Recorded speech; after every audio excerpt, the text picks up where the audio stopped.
وَاتْلُ عَلَيْهِمْ نَبَأَ ابْنَيْ آدَمَ بِالْحَقِّ، آپ انہیں پڑھ کر سنائیے آدم علیہ السلام کے دونوں بیٹوں کا قصہ ٹھیک ٹھیک بتائیے۔ حضرت آدم علیہ السلام کے دو بیٹے قابیل اور حابیل، اس زمانے میں شریعت کا قاعدہ یہ تھا کہ حضرت حوا رضی اللہ تعالی عنہا کے یہاں ایک حمل میں دو بچوں کی ولادت ہوتی، ایک لڑکا اور ایک لڑکی۔ تو قاعدہ یہ تھا کہ جو ایک ساتھ لڑکا لڑکی پیدا ہوئے یہ آپس میں بھائی بہن ہیں، اور دوسرے حمل کا لڑکا اور لڑکی ان کا آپس میں نکاح ہو سکتا ہے، یعنی ایک حمل کا لڑکا دوسرے حمل میں پیدا ہونے والی لڑکی سے نکاح کر سکتا ہے، یہ قاعدہ تھا۔ قابیل کے ساتھ جس لڑکی کی پیدائش ہوئی اس کا نام اقلیمہ مفسرین نے لکھا، اور حابیل کے ساتھ جس لڑکی کی پیدائش ہوئی اس کا نام مفسرین نے لیودا لکھا۔ اب مسئلہ یہ تھا کہ قابیل نے اپنی بہن سے نکاح کرنا چاہا، بہن سے مراد وہ لڑکی ہے جو اس کے ساتھ پیدا ہوئی، تو اس نے کہا کہ میں اس سے نکاح کروں گا۔ حضرت آدم علیہ السلام نے فرمایا کہ یہ تیری سگی بہن ہے، اس سے نکاح نہیں ہو سکتا، اس سے حابیل نکاح کرے گا اور تو اس لڑکی سے نکاح کرے گا جو حابیل کے ساتھ پیدا ہوئی ہے۔ تو قابیل نے کہا نعوذ باللہ من ذالک کہ یہ تو آپ نے اپنی مرضی سے قانون بنایا ہے، وہ بھی آپ کی اولاد ہے، یہ بھی آپ کی اولاد ہے، یہ میری بہن ہے اور یہ میری بہن نہیں، یہ کیسے ہو سکتا ہے؟ تو ہم نے اسے سمجھایا کہ شریعت کا یہ قاعدہ ہے۔ اس زمانے میں نسل انسانی کو بڑھانے کا اس کے علاوہ اور کوئی طریقہ نہ تھا، یہ نہ مانا تو آپ نے فرمایا اچھا ایسا کرو کہ تم دونوں قربانی پیش کرو، جس کی قربانی اللہ کی بارگاہ میں مقبول ہوگی اس کا نکاح ہم اسے کر دیں گے۔ تو دونوں نے قربانی پیش کی۔ کہا جاتا ہے کہ حابیل نے گندم کو پیش کیا اور قابیل نے بکری کی قربانی پیش کی، اور ایک روایت اس کے برعکس ہے۔ خیر قربانی پیش کی گئی، قربانی سے یہاں مراد یہ ہے کہ قربانی رکھ دی جاتی اور گندم رکھ دیا گیا، بکری رکھ دی گئی، اوپر سے آگ آتی اور جس کی قربانی مقبول ہوتی آگ اس قربانی کو راکھ کر دیتی، یہ اس کی علامت ہوتی کہ یہ قربانی اللہ کی بارگاہ میں مقبول ہو گئی۔ تو حابیل کی قربانی مقبول ہو گئی اور قابیل کی قربانی مقبول نہ ہوئی۔ ابھی میں نے عرض کیا جب انسان کسی سے حسد میں مبتلا ہوتا ہے تو حاسد سامنے والے کی نعمت دیکھ کر اور جلتا ہے اور حسد میں اور اضافہ ہوتا ہے، تو اس طرح قابیل کا حسد اور بڑھ گیا۔ اذ قربا قربانا، جب دونوں نے قربانیاں پیش کی، فتقبل من احدہما، تو ان میں سے ایک کی قربانی قبول کی گئی، یعنی حابیل کی قربانی قبول ہوئی، ولم يتقبل من الاخر، اور دوسرے کی قربانی قبول نہ ہوئی۔ قال، حسد کی آگ جب انسان کو بہت بھڑکا دیتی ہے تو پہلے تو وہ تمنا یہ کرتا ہے کہ سامنے والا اس نعمت سے محروم ہو جائے، لیکن جب تمنا کر کر کے بھی کام نہیں چلتا تو بسا اوقات وہ قتل کرنے کو بھی تیار ہو جاتا ہے۔ قال لأقتلنک، قابیل نے کہا اے حابیل میں ضرور بضرور تجھے قتل کر دوں گا، مار دوں گا۔ قال، حابیل نے جواب دیا کہ اس میں اتنے جلنے کی بات کیا ہے، اس میں میرا کیا قصور ہے؟ قربانی ہم دونوں نے پیش کی، میری قربانی مقبول ہوئی، تیری قربانی رد ہو گئی۔ اگر تو نیک ہوتا، پرہیزگار ہوتا اور والد صاحب کا فرمانبردار ہوتا تو تیری بھی قربانی قبول ہو جاتی۔ انما یتقبل اللہ من المتقین، اللہ تو پرہیزگاروں ہی کی قربانی قبول فرماتا ہے۔ اور جب اس نے کہا میں تجھے قتل کروں گا تو حابیل نے جواب دیا لئن بسطت الی یدک لتقتلنی، اگر تو نے مجھے قتل کرنے کے لیے ہاتھ بڑھایا، ما انا بباسط یدی الیک لاقتلک، تو میں تجھے قتل کرنے کے لیے اپنے ہاتھ کو نہیں بڑھاؤں گا، تو اگر مجھے قتل کرنا چاہے گا تو میں جواب میں تجھے قتل نہیں کروں گا۔ یہ حابیل نے اس لیے فرمایا کہ حابیل زیادہ توانا تھے، زیادہ طاقتور تھے، اگر وہ چاہتے تو قابیل کے اس کہنے پر ہی وہ قتل کر دیتے، لیکن انہوں نے کہا کہ تو مجھے قتل کرنا چاہتا ہے اس لیے میں مار دوں اور زمین میں پہلا خون میں کر لوں، یہ میں پسند نہیں کرتا۔ انی اخاف اللہ رب العالمین، بے شک میں اللہ سے ڈرتا ہوں جو تمام جہان والوں کا پالنے والا ہے۔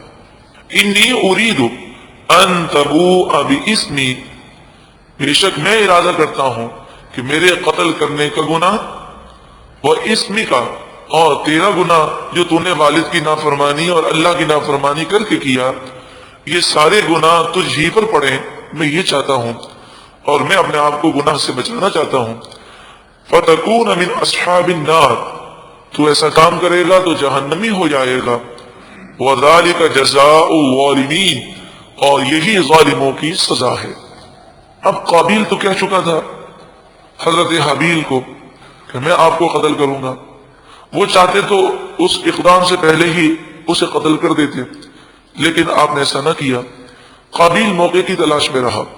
فَطَوَّعَتْ لَهُ نَفْسُهُ قَتْلَ أَخِيهِ، تو وہ شک میں مبتلا تھا، تذبذب میں تھا. کبھی دل کہتا کہ میں قتل کر دوں، کبھی یہ خیال آتا کہ بہت بڑا گناہ ہے، ہمیشہ کے لیے تباہ ہو جاؤں گا. اسی کشمکش میں تھا. آخر کار نفس اس پر حاوی آ گیا. بس اس کے نفس نے اسے اپنے بھائی کے قتل پر ابھارا.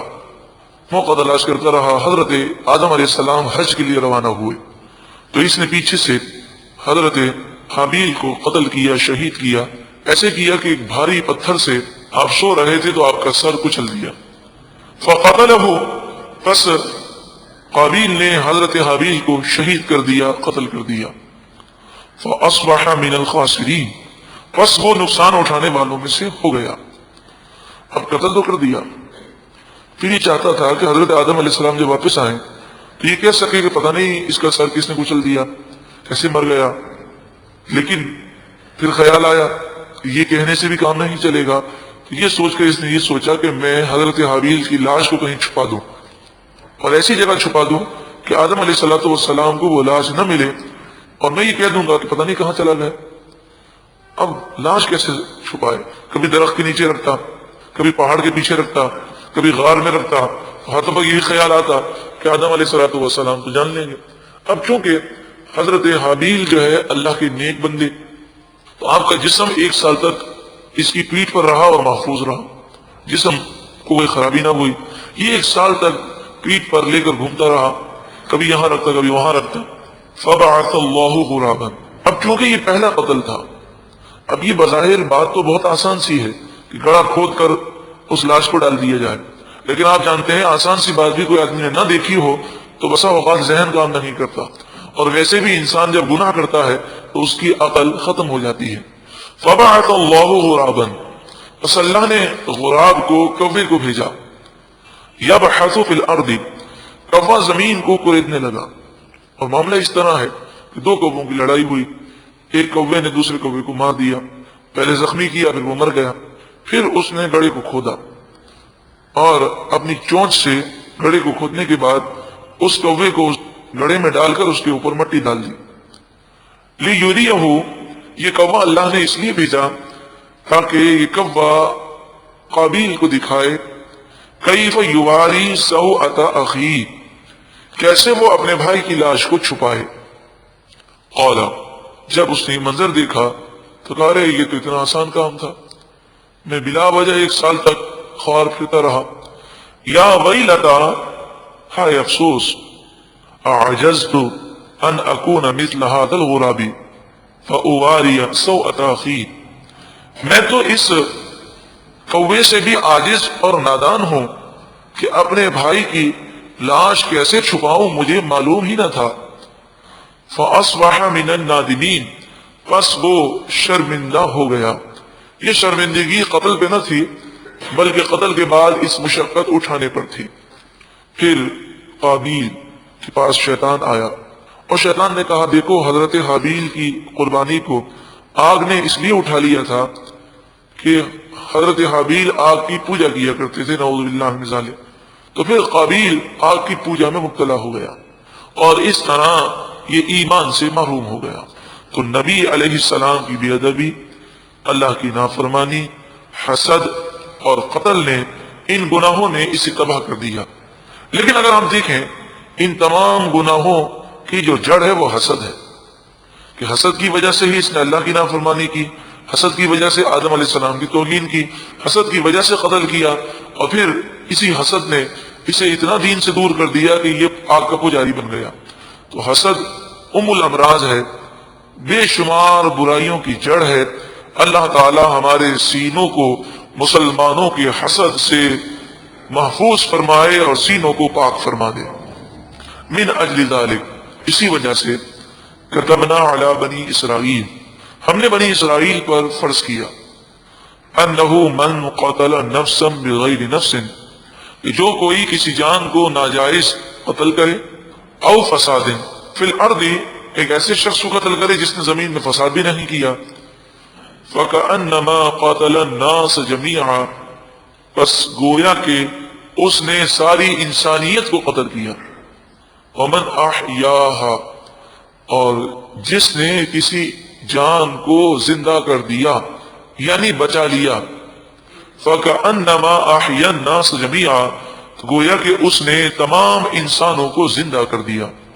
تو ایک مسلمان کی جان بچانا یہ ساری انسانیت کو زندہ کرنا ہے، اور ایک مسلمان کا قتل کرنا ساری انسانیت کا قتل کرنا ہے۔ یہاں تک قتل اتنا بڑا جرم ہے کہ اگر ایک مسلمان کے قتل میں ساری دنیا شامل ہو جائے اور وہ ناجائز قتل ہو، حدیث پاک میں فرمایا اللہ تعالیٰ تمام انسانوں کو جو اس قتل میں شامل ہوں گے، اس پر راضی ہوں گے، اس پر خوش ہوں گے، اس کی ترغیب دینے والے ہوں گے، سب کو اللہ تعالیٰ جہنم میں داخل فرمائے گا۔ آگے ارشاد فرمایا وَلَقَدْ جَاءَتْهُمْ رُسُلُنَا بِالْبَيِّنَاتِ، اور بے شک ان کے پاس ہمارے رسول روشن نشانیاں لے کر آئے، ثم پھر ان کثیرا منہم بعد ذلک فی الارض لمسرفون، پھر بہت سارے لوگ اس کے بعد زمین میں ظلم کرنے والے ہیں، گناہ کرنے والے ہیں۔ ان ظلم کرنے والوں اور گناہ کرنے والوں میں ڈاکو بھی ہیں اور اسلامی گورنمنٹ کے باغی بھی ہیں، جن کا مقصد ملک کو کمزور کرنا ہے۔ ایسے سازش کرنے والے باغیوں اور ڈاکوؤں کو کیا سزا دینی چاہیے؟ قرآن مجید فرقان حمید ارشاد فرماتا ہے انما جزاء الذین یحاربون اللہ ورسولہ، وہ لوگ جو اللہ اور اس کے رسول سے جنگ کرتے ہیں، بغاوت کرتے ہیں، وَيَسْعَوْنَ فِي الْأَرْضِ فَسَادًا، اور زمین میں فساد کرتے ہوئے پھرتے ہیں، ڈاکہ زنی کرتے ہیں، أَن يُقَتَّلُوا، انہیں قتل کیا جائے، أَوْ يُصَلَّبُوا، یا انہیں سولی پہ چڑھایا جائے، پھانسی دی جائے، أَوْ تُقَطَّعَ أَيْدِيهِمْ وَأَرْجُلُهُمْ مِنْ خِلَافٍ، یا ان کے ہاتھ اور ان کے پاؤں مخالف سمتوں میں کاٹ دیے جائیں، سیدھا ہاتھ اور الٹا پاؤں، او ينفوا من الارض، یا انہیں زمین سے دور بھگا دیا جائے، ملک بدل کر دیا جائے۔ ڈاکو کے مختلف اقسام ہیں، ایک تو وہ دہشت گرد ہوتے ہیں جس کا مقصد صرف دہشت پھیلانا ہے، ایسے ڈاکوؤں کی سزا ملک بدل کر دینا ہے، جبکہ اس بات کا خطرہ نہ ہو کہ وہ وہاں جا کر پھر مزید سازشیں کر سکیں گے۔ ایسے ڈاکو کہ جو دہشت بھی پھیلاتے ہیں اور لوگوں کا مال بھی لوٹ لیتے ہیں اسلحہ دکھا کر، مگر کسی کو قتل نہیں کرتے، تو ایسے ڈاکو پکڑے جائیں تو ان کا سیدھا ہاتھ کاٹ دیا جائے اور الٹا پاؤں کاٹ دیا جائے۔ اور جو ڈاکو دہشت بھی پھیلاتے ہیں، مال بھی لوٹتے ہیں، انسانوں کو مار بھی دیتے ہیں، وہ جب پکڑے جائیں تو انہیں قتل کر دیا جائے اور 3 دن تک ان کی لاش سولی پر چڑھا کر لوگوں کے لیے عبرت کا نمونہ بنا دی جائے۔ ذالک لہم خزی فی الدنیا، یہ دنیا میں ان کے لیے رسوائی ہے، وَلَهُمْ فِي الْآخِرَةِ عَذَابٌ عَظِيمٌ، اور آخرت میں ان کے لیے بڑا عذاب ہے۔ إِلَّا الَّذِينَ تَابُوا مِنْ قَبْلِ أَن تَقْدِرُوا عَلَيْهِمْ، مگر وہ لوگ کہ جو گرفتار ہونے سے پہلے توبہ کر لیں اور نیک بن جائیں اور حقوق العباد کی معافی تلافی کر لیں، تو پھر ان کے لیے یہ سزائیں نہیں ہوں گی۔ فَاعْلَمُوا، پس خوب جان لو، ان اللہ غفور الرحیم، بے شک اللہ بخشنے والا مہربان۔